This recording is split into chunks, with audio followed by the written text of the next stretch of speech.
Ready? Indeed. Buyer's remorse. Hello, and welcome to Buyer's Remorse. I'm Justin. I'm Darren. This is our year-end wrap episode. As we do, I think for the first time ever, Darren isn't shocked that we are doing it, because this is like the fourth time we've done it now. Well, am I usually surprised? Like, I've even forgotten. Am I, oh, yeah, do we do this? Oh, Yes. yeah. Did we do it for this one? Yes, we've done it every year. It's mostly just a kind of wrap-up for us to say what we've done, where we're planning to go, and to thank you all for listening. But, as I like to do each year, go through the games, ask you, have you made it further? Have you gone back? Was the hour more than enough? Right. So, we'll start with you. Okay. First up, you had Bon Bon. I finished Bon Bon in the hour anyway, and I haven't been back now. Zombie Golf. No. Zombie Driver. I have, yes. I went back and played a little bit just to see if I could get a little bit further, because I got to a point where I knew I was close to finishing it, but it was just too hard to finish. I did finish that, and then I got sidetracked, and I've moved on to something else. Beast Battle Simulator. Of course. That's brilliant. I want to stream that, actually. Have you continually gone back to that one? I haven't continually been back. I played it a bit with my daughter. She likes it as well. It's one of those games where I'll get a sudden urge to play it again, and then I'll reinstall it, because I usually uninstall things to make space. I'm sure I'll get the urge to go and blow up some dinosaurs. The next one, I'm sure that you've gone back and finished. That's Total War Shogun 2. Yeah, that's my life project, man. If I can finish that game, I don't know, I deserve some kind of medal for that. Head Snatchers? Finished it in the hour that we took to do the episode. Well, you did that single player thing. Did you I've not been ever back. Go back to do the co-op? Nah. Okay. You know me. I'm not so much of a co-op guy. But I think that this has a couch play option where I thought you might play with your daughter. It does, but I don't own any controllers, so... Metro 2033? I want to go back and play that, but I haven't. It's just... It didn't grab me enough. I think it's the same with you, yeah? You played it for a bit, and then it was just like, nah. I made it much further than you, and I still have it on my computer. It's still installed. I keep doing a section and then go, okay, that's enough. And this time it's been a very long gap between my playtimes. I'm not sure I'm going to go back. I don't think I will either, to be honest. I think that I do maybe want to give the second one a try. And I think through one of the monthlies or a bundle, I did get Metro Exodus, which is apparently a very different style of game. I definitely want to give that one a try. I think I'd be in the same boat as you. I might like that, because I think the reason Exodus gets a lot of flack is because it's not like the originals. I would probably be quite happy with that if it wasn't like the originals. The rumor is, at least from what I understand, is that Exodus is much more open world, which is much more appealing to me than me too, yeah. The way 2033 was on a rails in a way that didn't feel good. Mm-hmm. Little Mouse Encyclopedia? Do you 100% that one? I think I did. Muddy Heights? Many times. Many times. That was a big confirmation for you. Yeah. The Way of Life? No. And I feel like I should give it another shot, but I can't bring myself to do it, man. I just can't. I should like that game, but the writing is too cringy. Or there?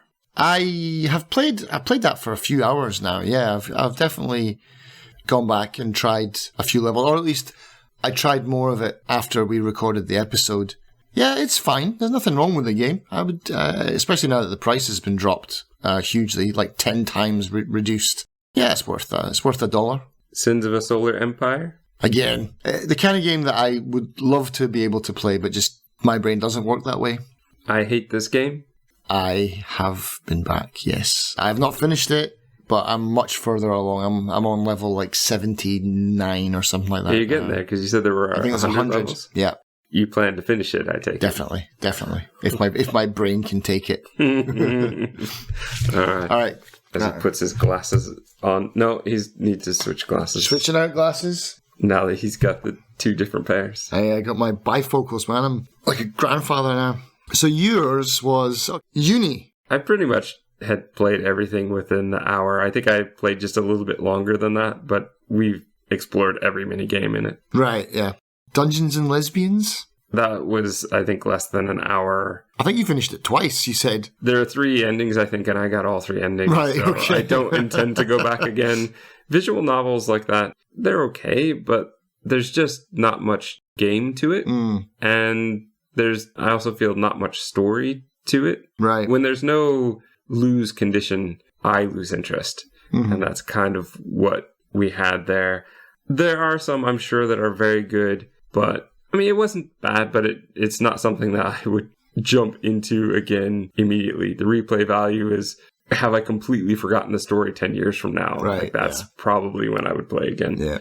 You must have gone back to play some more Sleepwalker. No, I did not go back to play Sleepwalker.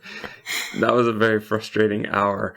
As I said then, I think that it has a ton of potential. I think they put a lot of time and love into the things that could happen, but the gameplay itself is just so awful that it does not tempt me to get back into it at all. Here's a game that I actually went back and played. Did you? Melissa Kay and the Heart of Gold. I intended to finish, but I hit a game freezing ending bug that basically stopped me from playing. I have a real bad luck with hidden object games where like Witches Pranks did this to me. Yeah. I think there was another one. This one, I want to play them. I want to finish them, but I keep hitting something where the game just stops and I can't go on. There is an option in the menu to start from like the second act. Did your game freeze when you have to like basically blow up a wall with some dynamite? I think so, yeah. There's an option. If you go out, you can select a new game or something like that, and you can start from just after blowing up that wall. I had to do that too. Then maybe I'll give it another try. Yeah. Advice to anyone else who's had the same thing there. It's not a great game. The story is pretty bad, but it is what it is, right? So when I'm in the mood for ridiculous hidden object game logic, then maybe I'll jump back into it again. Oh, this one was so sad because it's one of your favorite developers, Space Base DF9. Yeah, music is good. I think the idea is good, but the execution is not. And so I've not jumped back in. I don't intend to. There are all sorts of other simulators of this kind that are out there that are likely better. Yeah. Pandemonium. Awesome game. Yeah, I played for maybe another half hour and just got really frustrated with it and just felt like, nah, I'm kind of done. I will gladly watch somebody stream it. I would gladly watch a speed run, but I just find these kind of games so frustrating, and that one in particular, the controls, the way that attacks happen from off screen that you have to predict, the kind of game where you have to really learn the map before you can beat the map, that doesn't appeal to me. So I don't think I would, but I would gladly watch somebody else play it. I think that this is a type of game that many people would love. It's just not for me. Well, funny you should say that, because maybe we should give a shout out to Crimson Albedo, who has a Twitch channel too, and he streamed it, and I watched him play it for it was like 2 hours. I watched him, and it got to the point where he had to switch on cheats because it's absolutely ridiculous, man. Even with the cheats on, which were like 99 lives or whatever, he was getting down like, oh man, even though I'm cheating, I still can't beat this stupid game. And so go and watch Crimson on Twitch as well. He plays some really amazingly weird games too. Well, a lot like what we're doing here with this. I got to see the end of Pandemonium by watching that, so that's something I could not do on my own. Oh, you've definitely not been back to room 208. No, I thought about playing it with a walkthrough in hand, just to see if the puzzles got more interesting, but it just wasn't fun in the long run. Again, great concept, a really good idea of a single room game done in different sort of parallel times or universes, but it just didn't work well. And the way they set up the room itself, when you only have one room, you need to really think about what's in your room, and just having the towels on the floor everywhere just made no sense to me. It was really distracting. Unless that comes into play later, unless that ties into the story in the end. But yeah, I mean, you've got... The towels bring it all together. Well, with no bathroom. And when you have a place you're staying that you're locked in for the night and there's no bathroom, that makes no sense. 15 days. I don't even remember what this one was. This was a point and click, semi 3D, walking around. This is the one where it's the art heist. Oh, yeah. And it's the one where I had to go to the London Ferris wheel. Oh, yeah, that's right. Where the van pulled right up in front of the quote-unquote London Ferris wheel, where it's like they've never been to London. So just ran it through some translator. Well, they got the image right, but there's no way a random van could park where that random van parks. And there's nobody there. Oh, let's set up a clandestine meeting in a huge tourist attraction. Makes sense. Hiding in plain sight. Well, in a way, but... and anyone that's onto you could just bug every single cabin. But also, we're going to set up this weird remote control thing that will stop the wheel at the top so you can talk. Yet nobody's going to notice that happened. It's just so dumb that I just couldn't get through it. Project Mercury, played that in August. I've gone back a few times, but I've not made it any further. It's just so difficult when it comes to the enemies attacking. Mm-hmm.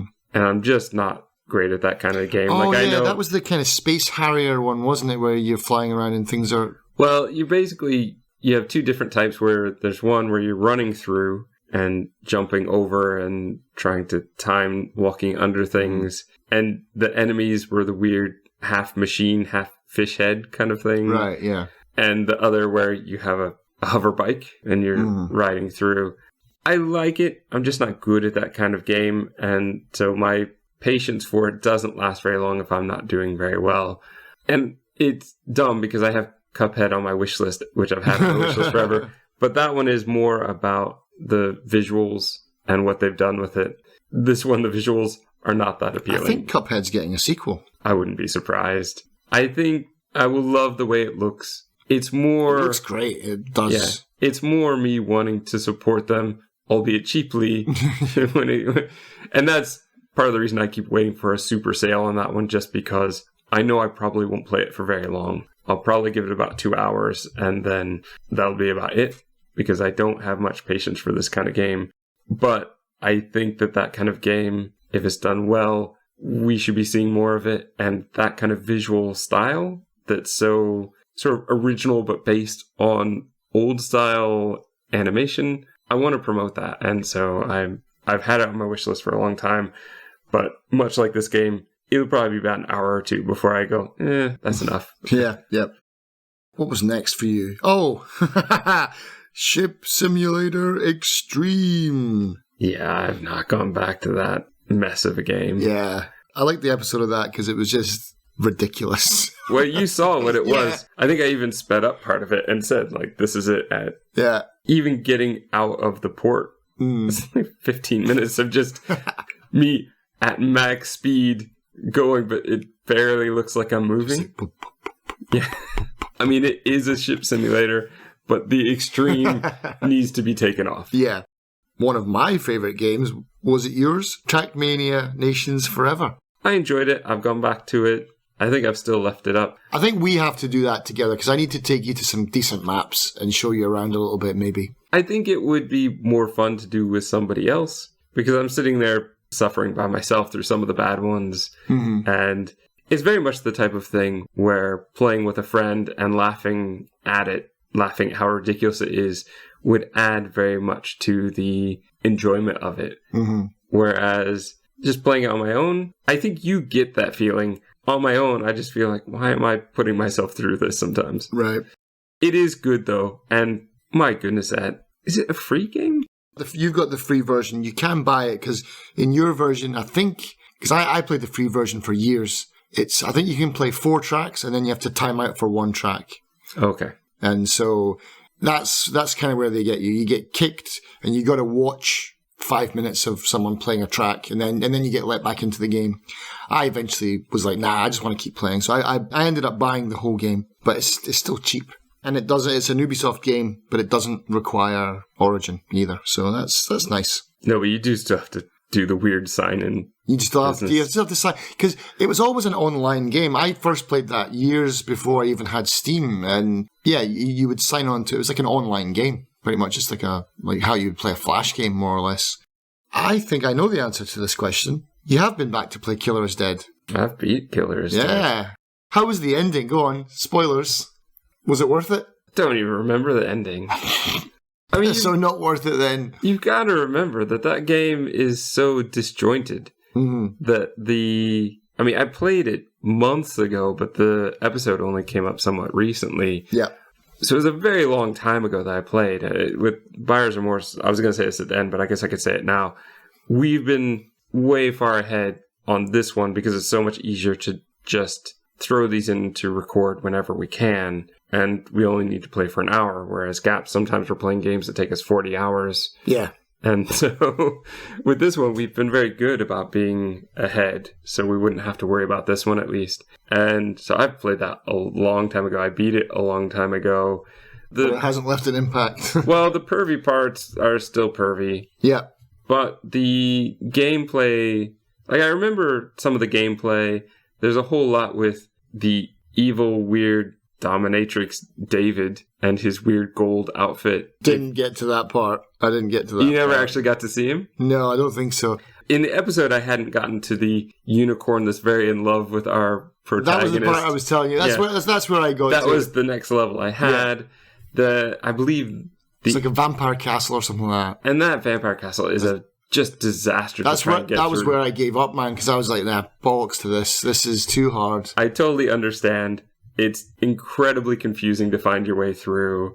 I think I had to look up a walkthrough at one point just because I thought I had explored everything, but I missed one barrel you can attack and there's a hole behind it or something like that. So It's that kind of thing. There's all sorts of areas where you have to go through multiple parts of the same castle or mansion, and I think that's where I had to fight David the first time. It's awful. Like, the story is awful. The gameplay is okay. It's very hack and slash, and it's not the worst game I've ever played, but the storytelling is some of the worst I've ever seen. It never gets any better. It only gets more ridiculous. And of course, everything, I mean, spoilers here, but I think everybody is connected in some way. You know, like, oh, he's my brother. Oh, this is, it's that kind of thing. Like soap opera, afternoon drama. Like telenova kind of thing. And on top of that, you just have areas where I think you have to go through some of them multiple times. You get extra missions that pop up, side missions, but they're just in the same map again. So you end up doing a lot of the same stuff over and over again, and it really starts to feel repetitive towards the end. But I will say this, still feels very original in the way that it just cuts and chops and pastes all these tropes from every other game and genre into this one. It is somehow original in its unoriginality. That is what I said on the episode, and I stick by that. Sticking by it. And then I know that you finished this one too, Kingdom Classic. I will say that. I did finish it, so take that for what it's worth. I think the episode will be worth listening to, though, if you haven't already. Yeah.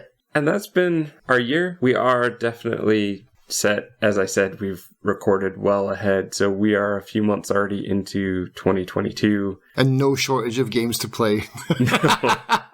As our libraries continue to grow stupidly for no reason. I think I've been worse about buying more games this year than I have normally. Yeah. Just because I'm looking for something. And I haven't found it yet. Somewhere in a bundle. Somewhere in a bundle. For all I know, it's already sitting in my library. But that's the joy of this podcast. Eventually I'll find it. A few of these have been good. A few of these I have gone through and finished. But not a lot. It'd be interesting, I suppose, for us to tally up and see who we think won for the year. Oh, yeah. That would be maybe next year. Or if we could do that now. I don't know. We could do it now. You'd have to go... How many do you think? Let's see. If I went through mine, I mean, Uni wasn't bad. I think I'd give it a confirmation. Confirmation. Sleepwalker. I think I gave it a confirmation just because I really respect what they were trying to do. But it was kind of miserable to play, so I'll give you that one. That's probably your first one. Melissa Kay and the Heart of Gold. Well, it crashed on me, so I'll give you that one. It was after my hour, but I'll give you that one. Space Base, I'll give you. Pandemonium was torturous to play. I'll give you that one. Room 208. It's looking very good for you right now. 15 days. Project Mercury, that was a confirmation. I'm not giving you that one. Ship Simulator Extremes, where I got stuck to the boat for about half an hour. Yes. Trackmania was a good one. Killer's Dead, nah, I finished it. I'm going to say no. Kingdom is classic. No, so I'm going to say you got 7 on me. 7? Right. That's actually very good. So we're counting remorses here, yeah? Yeah. All right, so for me, Zombie Golf, Total War, Shogun 2, or Total Shogun 2 War, whatever. It's written right there. You're doing it on purpose now. I think Metro was a remorse.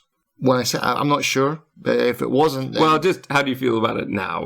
I mean, I haven't been back to it, so it's like, it wasn't money well spent, let's put it that way. The Way of Life, that's the worst one on this list. Sins of Solar Empire wasn't my thing, but I appreciate what it's doing, but I'd say I still didn't really enjoy the hour. And that's it. 5. Yeah. 5, 7. You definitely got me on this year. Oh. We should do that every time, because I think you probably won in 2020 for sure. I played a lot of garbage last year. And I think I'm going to be playing a lot of garbage for the episodes that are coming out in 2022.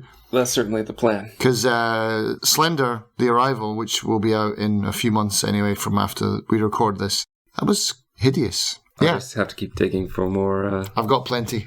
You don't even have to dig, man. Just scuff the earth with your shoe and you'll find it. As far as the year overall, we've done good. We've gone up slightly on subscriptions, but of course, let people know. If you enjoy the podcast, let them know. Word of mouth is the best way to promote. Yeah, streaming on Twitch as well. So I've started streaming some of the Buyer's Remorse games on Twitch to kind of prove my hour as well, but also just to bring other people along for the pain.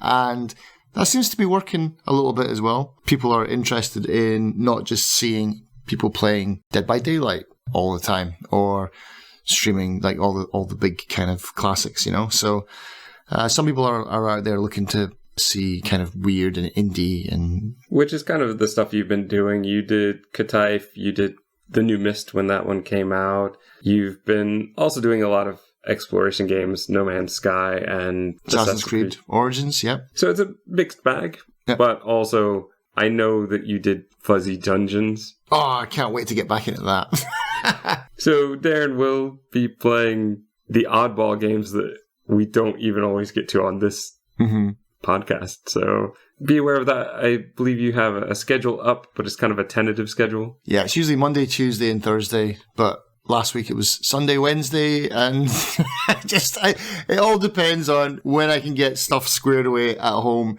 and if I'm not exhausted from work or I've got stuff to do for work. And so I apologize for this stupid schedule, but it should be Monday, Tuesday, Thursday. Fair enough. Thank you very much for all of you for listening. Yep. As always, if you weren't there, we'd just be speaking into the void, which we'd probably do anyway, but it's so nice to know that people are listening and hopefully enjoying what we do. Thank you for listening. Happy New Year. Happy New Year.